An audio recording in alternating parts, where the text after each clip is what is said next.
Hi everyone, welcome back to your studies like YouTube channel. इसमें अंशिका बहुत दिनों बाद फ्रेंड्स मैं ऐसे मैथ्स के क्वेश्चन सॉल्व कर रही हूँ। इसका एक बहुत बड़ा रीजन ये है कि आज मैं आपको ये बताना चाह रही हूँ कि आपको अपने एग्जामिनेशन में जब क्वेश्चन पेपर मिलता है तो उसको अपने आंसर्स को कॉपी में कैसे लिखना है। ठीक है, डायरेक्ट मैं यहाँ पे आपको सॉल्व करके बताने वाली हूँ कि आपको इस तरीके से एग्जामिनेशन में सॉल्व करना है। ओके, टाइम नहीं वेस्ट करते आपका, डायरेक्ट वीडियो को स्टार्ट करते हैं। अगर वीडियो अच्छा लगे ना फ्रेंड्स तो प्लीज चैनल को सब्सक्राइब कर लेना। हर एक वीडियो के पीछे फ्रेंड्स मेरी बहुत मेहनत होती है। स्टार्ट करते हैं वीडियो को।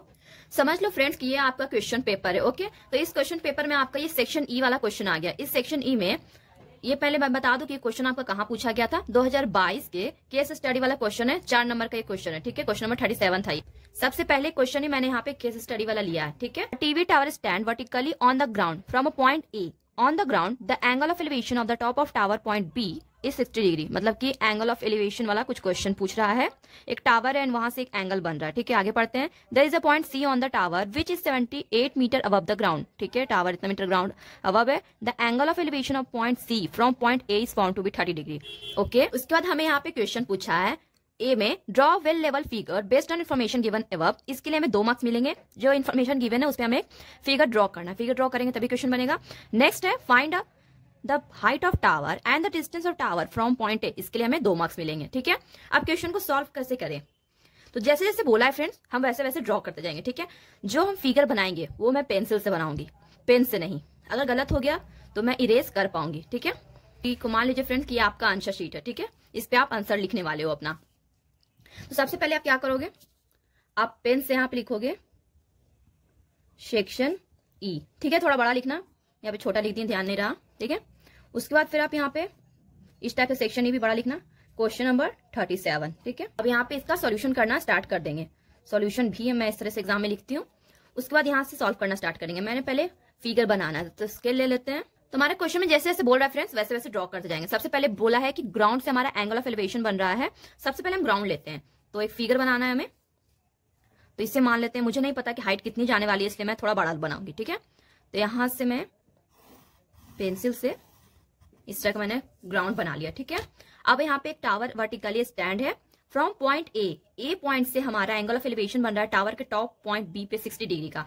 तो हमारा टावर जो वर्टिकली स्टैंड है तो वर्टिकली स्टैंड कर देंगे कुछ इस तरीके से। इसका नाम हमें क्या क्वेश्चन में दिया है कि ये हमारा पॉइंट बी है। क्या है, ये हमारा पॉइंट बी है। और पॉइंट ए से एंगल ऑफ एलिवेशन बन रहा है कितना का, 60 डिग्री का। 60 डिग्री का एंगल ऑफ एलिवेशन बन रहा है तो बना देंगे। देखो गाइस, आपको लग रहा हो कि बहुत टाइम लग रहा है, बट साथ साथ में मैं बोल रही हूँ इसलिए टाइम लग रहा है। आपको आएगा क्वेश्चन तो आप फटाक से सॉल्व कर लोगे। ठीक है, तो यहाँ पे लाइन थोड़ा सा बेकार हो गया मेरा बोलने के चक्कर में। ठीक है, इसको इरेज कर लेते हैं, ध्यान दीजिएगा आप बोलने में। ठीक है, तो ये मेरा हो गया। यहाँ पे कितना डिग्री का एंगल बन रहा है, 60 डिग्री का। क्वेश्चन में आगे बढ़ते हैं। There is a point C on the tower. Tower पे ये हमारा टावर है। ठीक है, इसको हम बी और इसको कुछ डी मान लेते हैं। ठीक है, यहाँ पे एक पॉइंट सी है टावर पे जो 78 सेंटीमीटर एबव है ग्राउंड से। ग्राउंड से 78 मीटर अबव। तो हम यहाँ पे मान लेते हैं कि यहाँ से यहाँ का जो डिस्टेंस है वो 78 मीटर का होगा। ठीक है, और ये पॉइंट हमारा क्या है, ये पॉइंट हमारा पॉइंट सी है। और क्या बोल रहा है क्वेश्चन में, angle of elevation of point C from point A is found to be 30 degree. मतलब पॉइंट ए से पॉइंट सी का एंगल ऑफ एलिवेशन जो है वो 30 डिग्री का है। तो ए और सी का एंगल ऑफ एलिवेशन यहाँ पे लगा लेंगे, कितना हो जाएगा, कितना डिग्री का है, ये 30 डिग्री का है। ठीक है, इस तरीके से हमने पूरा क्वेश्चन को फिगर बना लिया। तो फिगर अगर मेरा नीट एंड क्लीन बना है तो इसके लिए टीचर मुझे 2 मार्क्स जरूर देंगे। ठीक है, मिल जाएगा मुझे। इन गिवन इन्फॉर्मेशन पे मैंने फिगर अच्छे से ड्रॉ कर लिया। अब क्या करेंगे, तो अब हम नेक्स्ट क्वेश्चन की तरफ बढ़ते हैं। नेक्स्ट क्वेश्चन क्या है हमारा, find the height of tower and the distance of tower from point ए। ये हमारा बीटी क्या है, टावर हो गया। उसका हमें डिस्टेंस निकालना है पॉइंट ए से। पॉइंट ए से मतलब बी का, ये हमें डिस्टेंस चाहिए। ठीक है, और हाइट ऑफ टावर मतलब ये हमारा बीडी क्या होगा, ये हमें चाहिए। ये 2 चीज हमें फाइंड करना है। फाइंड कर लेते हैं, पेंसिल को साइड में रख देंगे और फाइंड करेंगे हम इसे पेन से। ठीक है, तो फर्स्ट हम कैसे फाइंड करेंगे, हमें ये छोटा वाला ट्राइंगल में चलना है। तो यहाँ पे आप बी लिखना। ठीक है, इसको ए, फिर बी में लिखना इन ट्राइंगल। हम पहले चलेंगे ट्राइंगल डी ए सी में, या फिर सी ए डी बोल लो, in triangle C A D. कौन सा हम यहाँ पे डिग्री लगाएंगे फ्रेंड्स, अगर हम tan लगाते हैं तो tan थीटा क्या होता है, परपेंडिकुलर बाई बेस होता है। परपेंडिकुलर हमें गिवन है, बेस हमें निकाल लेंगे एडी आराम से। तो यहाँ पे हम tan का इस्तेमाल करेंगे। तो इस तरीके से आप लिखना tan थीटा इक्वल टू क्या होता है, परपेंडिकुलर बाई बेस होता है। ठीक है, तो यहाँ पे tan हमें 30 डिग्री बोला है। CD जो है वो हमारा परपेंडिकुलर हो जाएगा एंड बेस हमारा यहाँ पे AD हो जाएगा। tan 30 डिग्री कितना होता है friends? 1/√3 is equal to CD क्या होगा? एंड AD ही हमें फाइंड करना है, ठीक है। सो अब AD को फाइंड करेंगे, इज इक्वल टू 78√3, यहाँ पे मीटर लगा देंगे, ठीक है। 78 मीटर में क्वेश्चन में गिवन था। और क्या करेंगे यहाँ पे इस तरीका से लिखेंगे tan 30 degree is equal to 1/√3। इस तरह का से आप ब्रैकेट में भी लिखोगे, ठीक है। AD हमने फाइंड कर लिया, तो अब हमें क्या चाहिए? AD मिल गया, हमें चाहिए BD। तो अब हम इस बड़े वाले ट्राइंगल में चलेंगे। बड़े वाले ट्राइंगल में जाएंगे तो tan 60 डिग्री क्या हो जाएगा? परपेंडिकुलर बाई बेस, बेस हमें AD पता है, BD निकाल लेंगे, ठीक है। तो अब पेज पलटते हैं फ्रेंड्स। इन ट्राइंगल BAD यहाँ पे हमें क्या लिखना है?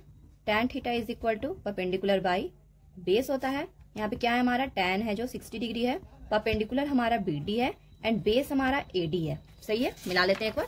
परपेंडिकुलर हमारा BD है और यहाँ पे बेस हमारा AD। tan 60 डिग्री क्या होता है? याद होना चाहिए आपको, tan 60 डिग्री √3 होता है। BD कितना अभी हम लोगों ने निकाला था? BD नहीं निकाले, सॉरी। BD हमें निकालना है, AD हमारा 78√3 है, ठीक है। BD हमें निकालना है, AD हमारा 78√3 है। तो BD कितना हो जाएगा फ्रेंड्स? 78√3 इंटू √3। √3 इंटू √3 क्या होता है? 3 होता है। 78 इंटू 3 क्या हो जाएगा? तो आपको क्या करना है, अगर आपको वहीं पे मल्टीप्लाई करने में प्रॉब्लम हो रहा है तो साइड में मत करना, चाहे तो आप इसको इस तरीके से हाथ में कर सकते हो, ठीक है। 234 आ जाएगा, छोटा सा हाथ पे इसको कर सकते हो। 234 मीटर आ गया आपका BD। BD मिल गया, AD मिल गया। अब क्वेश्चन में हमें क्या और पूछा है? Distance of tower from point A। Point A से टावर का डिस्टेंस, मतलब हाँ टावर हमारा BD, पॉइंट A से उसका डिस्टेंस क्या होगा टावर का डायरेक्ट। तो यहाँ पे हम AB निकालने के लिए फ्रेंड्स चाहे तो आप साइन लगाइए या फिर कॉस लगाइए, यही तो आपके पास है, ठीक है। तो आप वहां पे अगर ध्यान से देखो तो जो BD है वो हमारा निकल के आया, उसका लेंथ कितना? 234 मीटर आया। डेट मीन्स ये बहुत ज्यादा बड़ा वैल्यू, अगर मल्टीप्लाई करते तो हमें ज्यादा कैलकुलेशन करना पड़ेगा। बट वहीं अगर हम AD को देखते हैं तो AD तो हमारा 78√3 आया, तो यहाँ पे हमारा कैलकुलेशन भी कम हो जाएगा। तो क्यों ना हम इसको यूज करें, मतलब कि हम बेस यूज करें। बेस यूज करें डेट मीन्स हमें यहाँ पे cos 60 यूज करें। cos 60 क्या होता है? बेस बाई हाइपोटेनस होता है, ठीक है। तो इन ट्राइंगल हम किस में चलेंगे? In triangle BAD।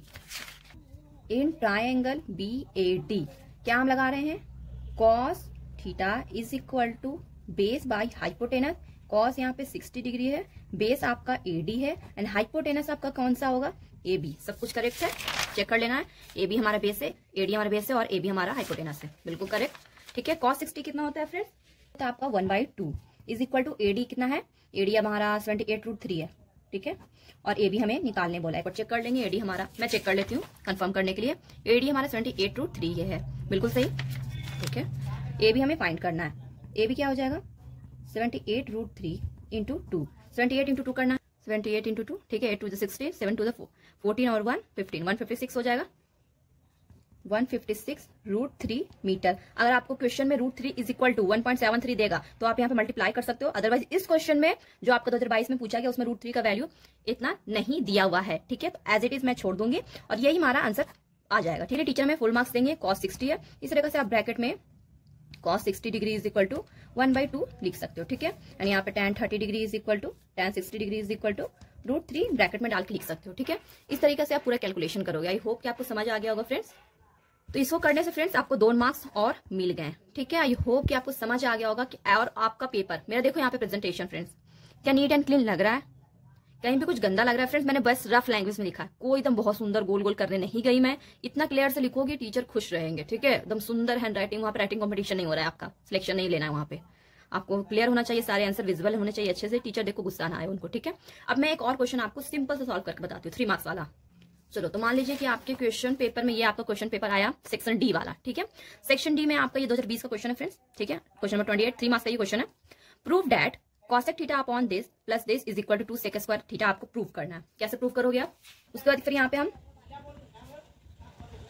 Section D लिखेंगे, क्वेश्चन नंबर 28, ठीक है। सॉल्यूशन कर रहे हैं इसका हम एज इट इज। पहले क्वेश्चन उतारेंगे प्रूव दैट वाला।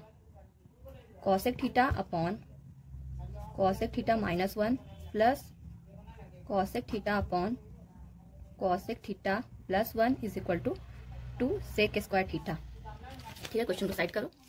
अब क्या करना है हमें? इज इक्वल टू में प्रूव करना, ठीक है। तो हम LHS से चलेंगे। LHS हमारा क्या है?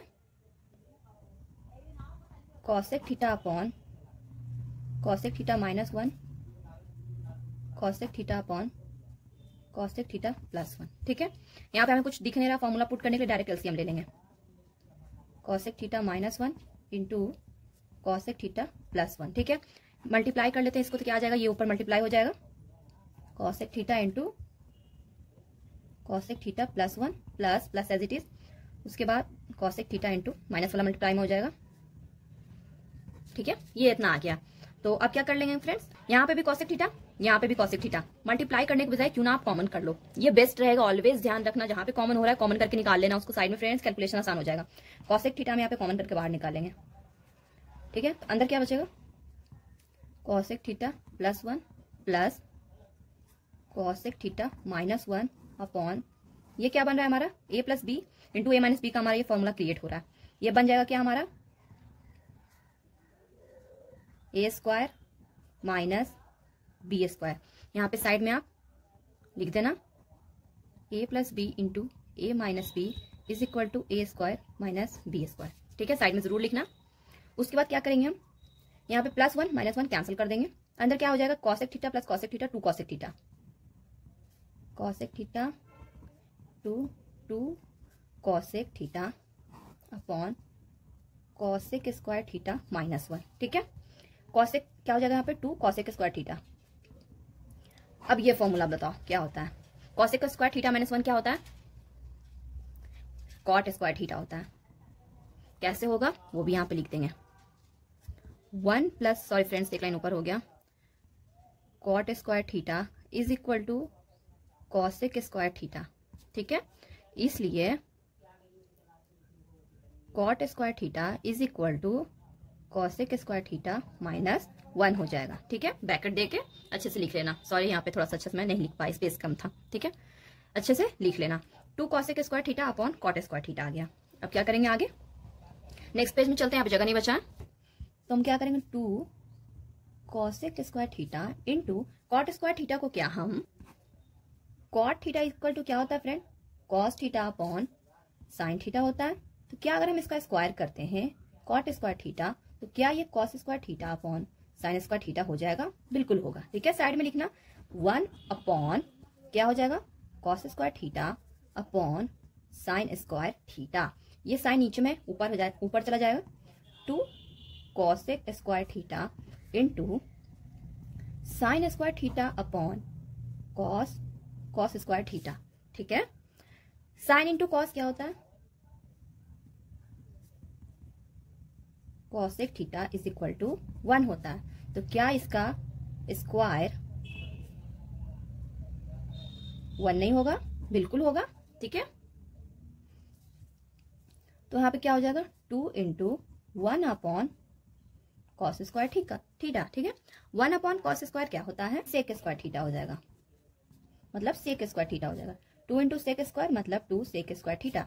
यहाँ पे क्लियर कर देंगे, 1 अपॉन कॉस थीटा होता है sec theta, that means 1 upon cos square theta sec square theta होगा। ठीक है, तो ये क्वेश्चन आपका सॉल्व हो गया। 3 नंबर आपको मिल जाएंगे अगर आप इस तरीके से सॉल्व करोगे।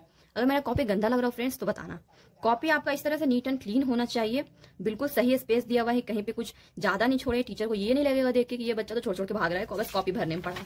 ठीक, स्टार्ट किए थे यहाँ से, अच्छा खासा मेरा 2 पेज में क्वेश्चन बन गया, 3 मार्क्स का क्वेश्चन था। ठीक है फ्रेंड्स, आई होप कि आपको आज का वीडियो अच्छा लगा हो, आप समझ गए हो कि किस तरीके से आपको क्वेश्चन को सॉल्व करना है। वीडियो अच्छा लगा है तो चैनल को सब्सक्राइब जरूर करना, इस वीडियो को अपने सारे दोस्तों के साथ शेयर जरूर करना कि उनको भी पता चले कॉपी में आंसर कैसे लिखने हैं। Thank you very much friends.